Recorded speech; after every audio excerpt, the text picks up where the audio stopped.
आपके इसी बड़ौदा की चार दीवारी के अंदर मैंने 8.5 महीने काटे, सबको पता है। अंदर मिलने किसी को दिया नहीं जाता था। मेरे खुद रिश्तेदार 15 दिन में एक मर्तबा 15 मिनट के लिए मिल सकते, लेकिन एक मर्तबा अजीब इत्तेफाक हुआ। 4 लड़के आए, नौजवान लड़के थे, और जेल के अंदर आए। ये कैसे आए? 2 लड़के 2 लड़कों को मारपीट किए और दोनों आपस में केस किए, एफआईआर हुई और उसके बाद अंदर आए, जबकि चारों दोस्त थे। चारों दोस्त हैं और आपस में मारपीट की और अंदर आए एफआईआर करके। 2 दिन गुजर गए, एसटीडी पर मैं गया था तो चारों भागते हुए आए। कहा कि हम भरगेन वाले हैं। कहा क्या हुआ, कौन से केस में आए हो? जो आता है सबसे हम पूछते ही हैं। कहा कोई केस नहीं, हमने आपस में मारपीट की क्योंकि आपसे मिलने दिया नहीं जा रहा था। सुभान अल्लाह। खुद पे कर लिया और अंदर आ गए, और आज हम बेल भी करा लेंगे। भरगेन वाले ऐसे होते हैं, मुझे पहली बार पता चला। सुभान अल्लाह। तो मैंने ये सोचा, ये सारी दीवारें तोड़ के अंदर आ सकते हैं, तो मैं फिर दीवारें तोड़कर यहां क्यों नहीं आ सकता? सुभान अल्लाह, माशाअल्लाह, बहुत खूब। किसी को खबर भी नहीं थी कि मैं यहां आ रहा हूं। ये दूल्हा मियां को 10:30 बजे तक भी नहीं पता कि मैं बड़ौदा आ रहा हूं। इसलिए कि अगर मैं बता दूं बड़ौदा जा रहा हूं तो लोग ऐसे पूछते हैं जैसे ईरान जा रहा है। इतनी ज्यादा ताज्जुब से मुझे पूछेंगे। मेरे अहबाब भी, कहां जा रहे हैं? गुजरात जा रहे। गुजरात जा रहे। बहरहाल ये कोई शजरे ममनुआ नहीं है, अल्लाह की जमीन है। पाए मोरा लंग नीज, जमीन खुदा तंग नीज। अल्लाह की जमीन छोटी नहीं है और मेरा पांव लंगड़ा नहीं है। बहरहाल 2 चंद बातें आपके सामने रखता हूं। ये निकाह की महफिल है। बहुत जल्दी खुतबा निकाह पढ़कर हम निकाह की तकरीब का आगाज करते हैं। मशाइख को इतनी देर बिठाना ये मुनासिब नहीं है। मेरी जो तकरीर थी वो जामी मियां साहब ने कर दिया है। इंशाअल्लाह उल अजीज फिर किसी मौके पर, इसलिए कि अभी तकरीर करता हुआ मुझे देखेंगे तो सारे लोग फिर तारीख के लिए पीछे पड़ जाएंगे कि आपने रमजान से पहले तो मना किया था और उसके बाद फिर बड़ौदा से चालू हो गया। मैं निकाह की तकरीब में आया हूं। निकाह इस्लाम में एक अजीम इबादत का नाम है, सिर्फ रीत रिवाज और रस्म का नाम नहीं है। अल्लाह के नबी सल्लल्लाहु तआला अलैहि वसल्लम ने इरशाद फरमाया, या माशर शबाब मन इस्तताअ मिनकुमुल बाअ फलयतज़व्वज फइन्नहु अग़द्दु लिलबसरि व अहसनु लिलफरज। ऐ नौजवानों, तुम में से जिसकी ताकत है उसे चाहिए कि वो निकाह करे, इसलिए कि निकाह तुम्हारी आंखों की हिफाजत करता है और तुम्हारे शर्मगाह की हिफाजत करता है। जिसने अपनी जिंदगी में ये 2 चीजों की हिफाजत की, अपनी आंखों को बचा लिया, अपनी शर्मगाह को बचा लिया, अल्लाह के नबी सल्लल्लाहु अलैहि वसल्लम फरमाते मैं उसे जन्नत में ले जाने की जमानत देता हूं। दूसरी चीज ये है, अल्लाह ताला अलैहि वसल्लम फरमाते हैं, अनस इब्न मालिक रज़ियल्लाहु अन्हु क़ाल क़ाल रसूलुल्लाह सल्लल्लाहु अलैहि वसल्लम इज़ा तज़व्वज अल-अब्दु फ़क़द इस्तकमल अल-ईमान निस्फ़हु फ़लयत्तक़िल्लाह फ़िन निस्फ़िल बाक़ी। हुज़ूर फरमाते हैं जब कोई बंदा निकाह करता है तो अपना आधा ईमान मुकम्मल कर लेता है। मौलाना आज आधा ईमान मुकम्मल कर रहे हैं। फ़लयत्तक़िल्लाह फ़िन निस्फ़िल बाक़ी, और बाकी का जो निस्फ़ है अल्लाह से उसमें डरते रहो। और रसूल करीम सल्लल्लाहु तआला अलैहि वसल्लम की हदीस मैं आपको सुना रहा हूं। हुजूर फरमाते हैं सलासतुन अलल्लाहि औनुहुम अलल्लाहि हक़्क़ुन। 3 ऐसे लोग हैं जिनकी मदद करना अल्लाह ने अपने ऊपर लाजिम कर लिया है। जिनकी मदद करना अल्लाह ने अपने ऊपर लाजिम कर लिया। वो 3 कौन लोग हैं? हुजूर पाक सल्लल्लाहु तआला अलैहि वसल्लम फरमाते हैं, अल मुजाहिदु फी सबीलिल्लाह वल मुकातबुल लज़ी युरीदुल अदा वन्नाकिहुल लज़ी युरीदुल अफ़ाफ़। हुजूर पाक सल्लल्लाहु अलैहि वसल्लम फरमाते 3 ऐसे लोग हैं जिनकी मदद करना अल्लाह ने अपने ऊपर लाजिम कर लिया है। पहला, अल्लाह की राह में, अल्लाह की राह का वो मुजाहिद। दूसरा, ऐसा गुलाम जो आजादी के लिए जिसके साथ लिखत पढ़त हो चुकी अदा करना चाहता है पैसे, और रोज खिदमत करके पैसे अदा करना चाह रहा है। इसमें बुजुर्गों ने फरमाया वो कर्ज में डूबा हुआ आदमी जो अदा करना चाहता है, अल्लाह ने उसकी मदद करना अपने ऊपर लाजिम कर लिया है। देने की ख्वाहिश हो तो अल्लाह मदद करेगा। तीसरा, वो शख्स अन्नाकिहुल लज़ी युरीदुल अफ़ाफ़, ऐसा निकाह करने वाला जो अपने जिस्म की सलामती या पाकीज़गी चाहता है, गुनाहों से बचना चाहता है, अल्लाह उसकी मदद अपने ऊपर लाजिम फरमा लिया। और हुजूर का ये भी फरमान है, निकाह को इतना आसान कर दो कि जिना करना मुश्किल हो जाए। लेकिन जमाना बदल गया, जिना अब आसान हो गया। किसी भी जगह मुंह मारना नौजवान को आसान हो गया। यहां तो चलो अरबों की हालत आज इतनी है, मेरे बहुत सारे लोग हैं वहां पर अरब में, उनके लिए इतना डिफिकल्ट है, 40-40 साल हो जाते हैं उनकी शादियां नहीं हो पाती, क्योंकि दोनों तरफ इफरात और तफरीत है। हमारे यहां भी, हमारे यहां लड़कियों के लिए अजाब बना दिया, वहां लड़कों के लिए अजाब है। यहां तो सारा कुछ लड़की के बाप के ऊपर है ना, जहेज देना, मेहर जहेज देना, घर देना, बहुत कुछ, दूल्हा क्या क्या नहीं मांगता। अरे उत्तर प्रदेश में मैंने तो देखा मौलवी लोग भी गाड़ियां मांगने लगे। तो है, लानत है उनके इल्म पर। अगर वो नहीं बदल सकते तो फिर कौम के बदलने की क्या उम्मीद करते हैं। वो यहां पर है और अरबों में मैंने देखा वहां पर सारा का सारा लड़कों के ऊपर। अरे उनको एक शादी करने के लिए 25 से 30 लाख ये मिनिमम है, 40 लाख 50 लाख का खर्चा है एक लड़की से निकाह करने का। तो नौजवान सोचता है आसानी देखते हैं किसी लड़की के साथ, एक रात गुजारा, 2 रात। उम्मत को जिना में मुब्तला करने वाली खुद कौन है। अब आइए मैं 2 चंद बातें आपके सामने अर्ज करूं। निकाह करने से पहले भी हुजूर पाक सल्लल्लाहु अलैहि वसल्लम ने फरमाया 4 चीजें औरत के अंदर देखो। कोई भी आदमी निकाह करता है तो 4 वजह होती हैं। या तो औरत बड़ी खूबसूरत है इसलिए उससे निकाह कर रहा है, मौलाना आप किस लिए कर रहे हैं वो भी देख लेना, बहुत खूबसूरत होगी। या तो फिर बहुत बड़े खानदान वाली होगी, 2 चीजें। या तो फिर बहुत मालदार होगी। चौथी चीज हुजूर फरमाते हैं या तो बहुत दीनदार होगी, अखलाक वाली होगी। अब सुनो, जिसने सिर्फ खूबसूरती देख करके निकाह किया, हुजूर फरमाते हैं अनकरीब वो फितने में मुब्तला हो जाएगा, ऐसे फितने में कि वो अपनी बीवी से ही शक करते रह जाएगा।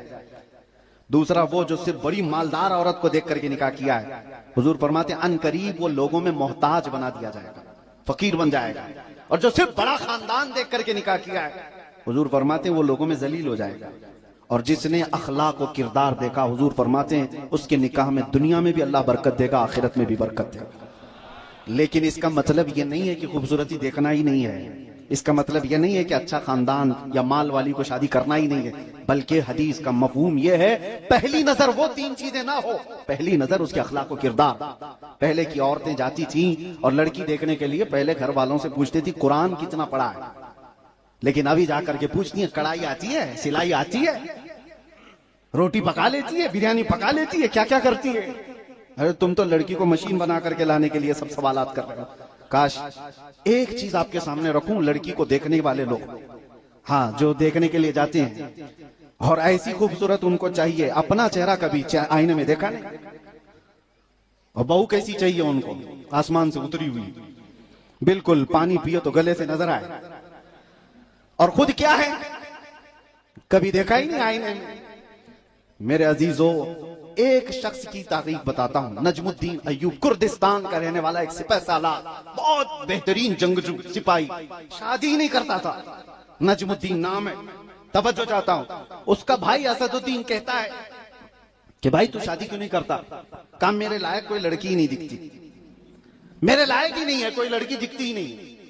वैसा नौजवान नहीं था जो लायक लड़की के लिए यहाँ जो सोचता है, क्राइटेरिया बनाया हुआ है, ऐसे बाल होने चाहिए, ऐसी नाक होनी चाहिए, ऐसी आंख होनी चाहिए।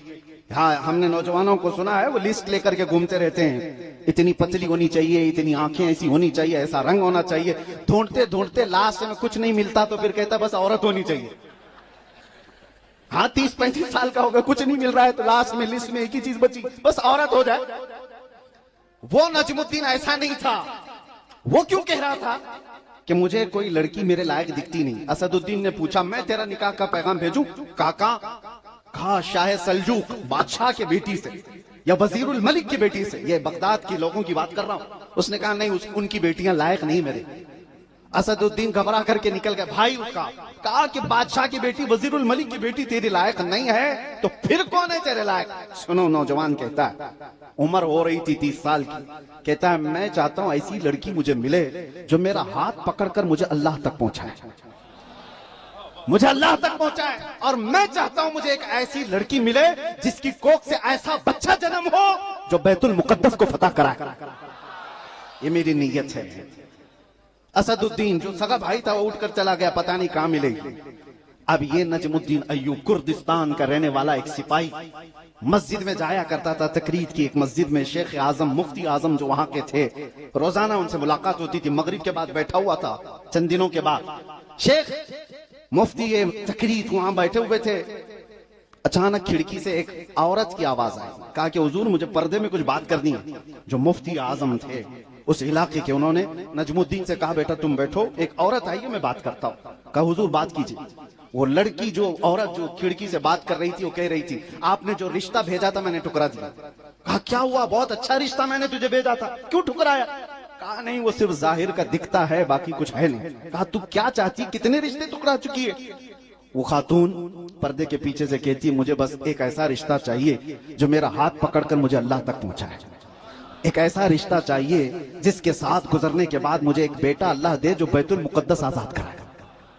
नजमुद्दीन मस्जिद में बैठे सुन रहा था, मेरी जो तमन्ना है वही इसकी भी है। शेख आजम से कहता है जो मुफ्ती आजम थे, कहा कि हुजूर वो कौन लड़की है? कहा वो मोहल्ले के फकीर घराने की लड़की।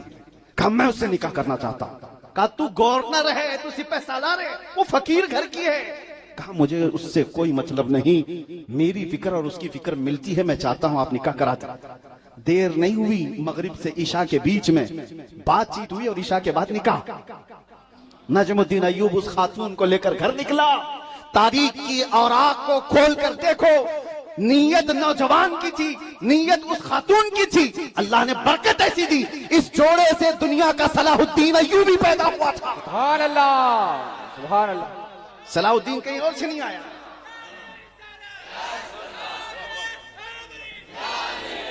इस जोड़े से सलाहुद्दीन पैदा हुआ था और जो सलाहुद्दीन बैतुल मुकद्दस को आजाद कराया था, आज तक नस्लों में उसका नाम जिंदा है।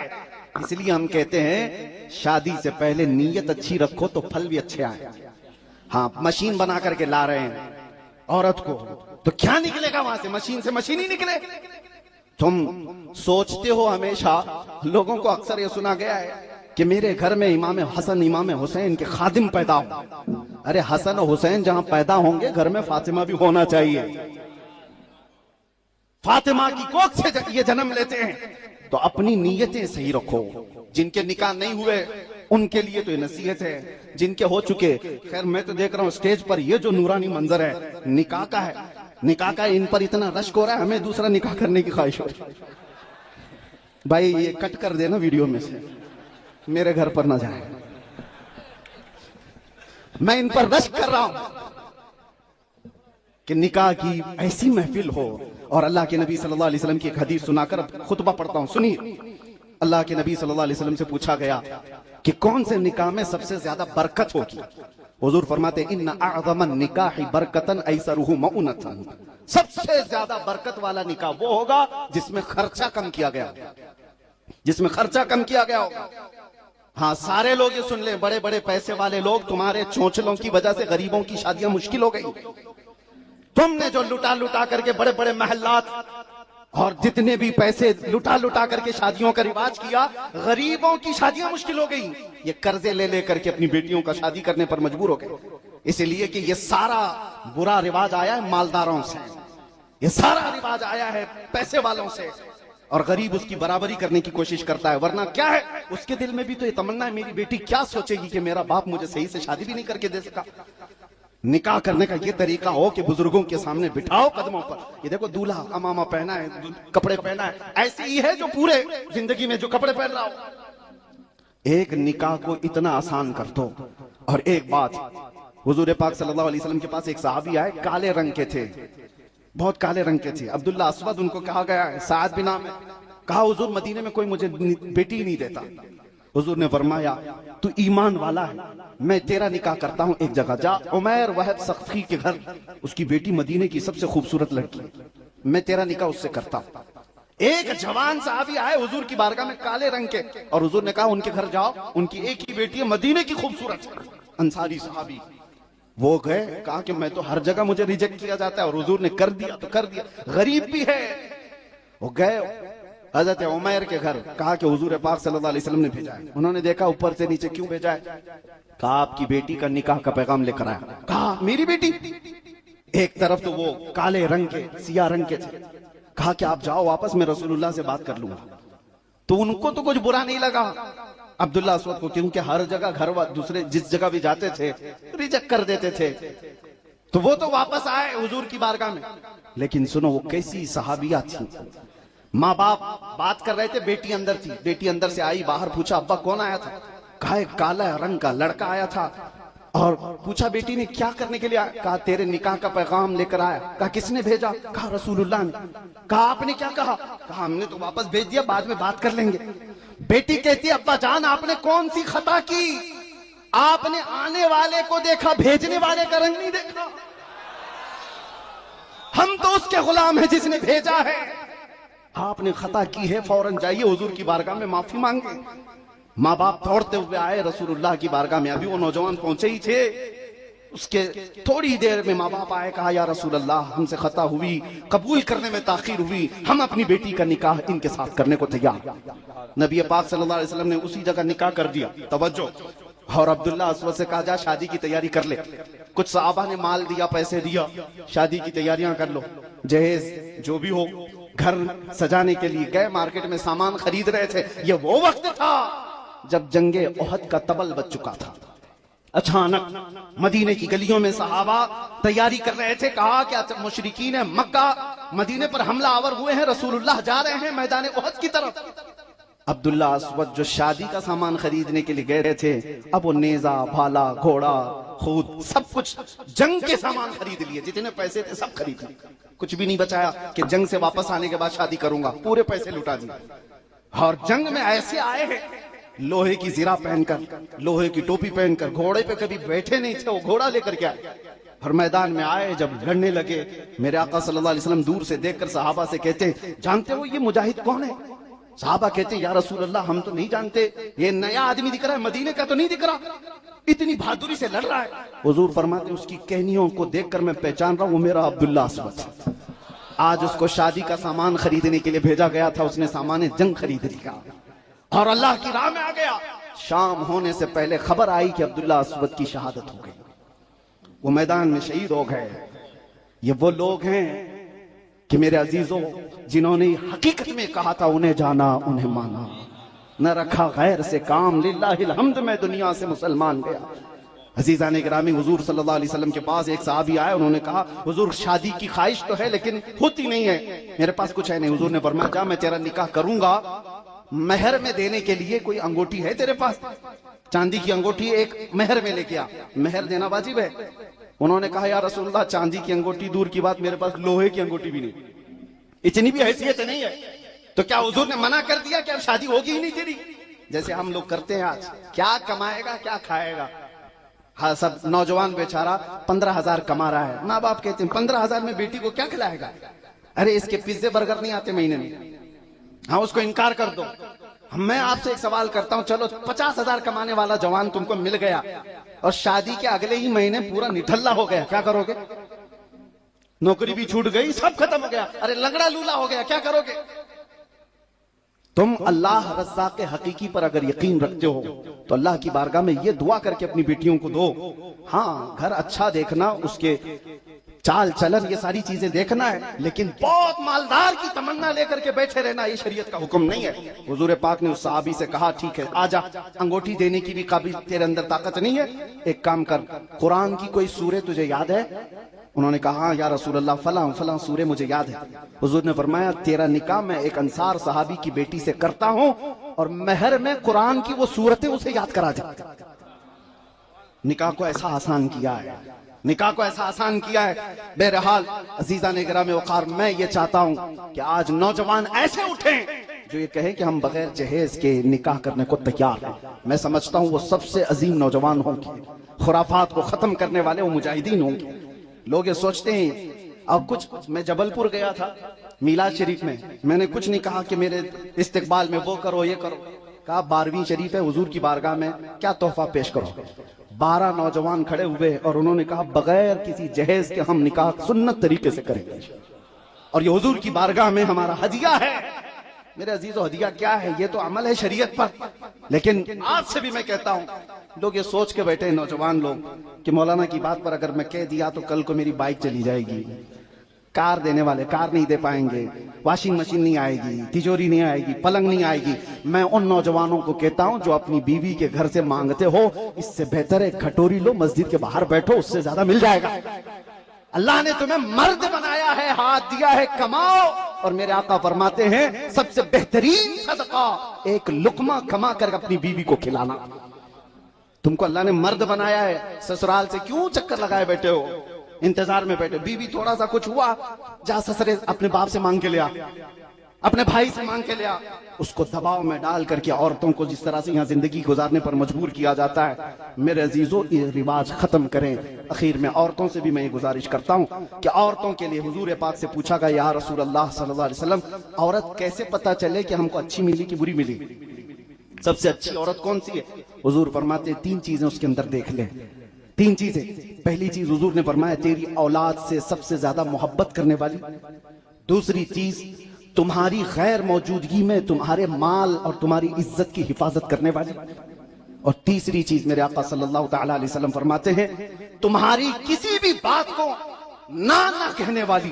ये 3 चीजें अगर किसी औरत के अंदर है तो वो दुनिया में जन्नती औरत है। तीनों में से 2 तो पहले ही यहाँ गायब है। औरत आज कहने को तो सब बच्चों से मोहब्बत कर रही है। कौन मोहब्बत कर रही है? अरे 3 साल के बच्चे को किसी और के हाथ में डाल करके ये तो टीवी के सामने बैठी हुई है, ये तो सीरियल के पास है, इनको तो मोबाइल से फुर्सत नहीं है। दूध पिलाने का जमाना भी पूरा इनका फहाशी में गुजर गया। बच्चे से मोहब्बत करने वाली औरत ऐसी नहीं होती, बच्चों से मोहब्बत करने वाली औरत ऐसी नहीं होती। सैयदा कायनात फातिमातुज़ ज़हरा जो अपने बच्चों को तरबियत भी देती थी तो क्या कह करके सिर्फ इतना कहती, हसन और हुसैन में एक बार झगड़ा हुआ तो आपने इतना ही कहा था मां ने कि बेटा मैं ये नहीं चाहती कि तुम दोनों में से किसी से अल्लाह नाराज हो जाए। और दोनों गले लग करके रोने लग गए, कहा भाई मुझे माफ कर दो, मैं नहीं चाहता कि अल्लाह मुझसे नाराज हो। ये माँ की तरबियत होती है। और गैर मौजूदगी में शोहर के माल और उसकी इज्जत की हिफाजत करने वाली औरत सबसे उम्दा और जन्नती औरत है। आज औरतों का हाल है ये, अरे वो इधर अभी शर्ट निकाल के रख के गया, चोरी कर लिया, और फिर पैसे कहां भेज दिया, बिस्सी में लगा दिया, इधर उधर लगा। मैं ये कहता हूं औरतें जो अपने शोहरों के हाथ से पैसे निकालती हैं, और लोग ये कहेंगे, औरतें बाद में भड़क जाएंगी कि हमारे सबके घरों के खर्चे वैसे ही चलते हैं, आपने तो चोरी कह दिया। मेरे अजीजों मैं ये नहीं कह रहा हूं, बल्कि उसके इल्म में होना चाहिए तुम्हारे शोहर के कि उसका एतमाद रहे, उसके माल और उसकी इज्जत की हिफाजत। यहां तक कि एक सहाबिया उनके शोहर तिजारत पर गए थे, उनके बाप बीमार थे। हुजूर से वो इजाजत लेती है कि आका क्या मैं अपने बाप को देखने जा सकती हूँ? हुजूर ने फरमाया तेरे शोहर ने क्या कहा? मेरे शोहर ने कहा जब तक मैं वापस ना आऊं तू कहीं नहीं जाना। हुजूर ने फरमाया अपने शोहर की बात पर अमल कर। यहां तक कि उनके बाप का इंतकाल हो गया। हुजूर से वो फिर पूछवाती हैं क्या मैं अपने बाप को जनाजे में जा सकती हूँ? हुजूर ने फरमाया तेरे शोहर ने जो कहा उस पर अमल कर, घर से बाहर ना जा। यहां तक कि उनके शोहर नहीं आए, वो अपने बाप के जनाजे में भी नहीं गई। हुजूर ने फरमाया कि जिसे खुशी हो देखना जन्नती औरत को, इस खातून को देखो। अजीज़ान गिरामी, व आखिरु दावाना अल्हम्दुलिल्लाहि रब्बिल आलमीन। अल्लाह करीम हम सबको सही सुन्नत तरीके पर अपनी अमली हयात को गुजारने की तौफीक अता फरमाए। अल्लाह आप सबको खुशहाल रखे, सलामत रखे। और जो नौजवान हैं उनको एक दुआ सिखा जाता हूँ, हमेशा ये दुआ करो, रब्बना आतिना फिद दुनिया हसना व फिल आखिरती हसना। इस दुआ में फरमाया गया कि नेक औरत की भी दुआ है, नेक औरत की भी दुआ है। रब्बना आतिना फिद दुनिया हसना अल मरअतु सालिहा खैरु मताइ दुनिया। नेक औरत किसी को मिल गई तो आधी दुनिया उसको मिल गई है। अल्लाह ताला सब की औरतों को नेक फरमाए और हमारी नस्लों से सालेह आशिकाने मुस्तफा पैदा फरमाए।